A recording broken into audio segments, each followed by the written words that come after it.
Hey everyone, welcome back. If your RBC account is locked and you will not be able to log in until it's unlocked, here's how to fix it. Wait at least 15 minutes before trying to log in again, especially after multiple failed attempts. Then, use the forgot password option to reset your online banking password. Verify your identity using the security code sent to you on your phone.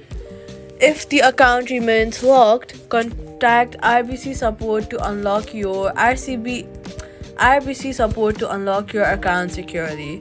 Avoid repeated login attempts while the account is locked.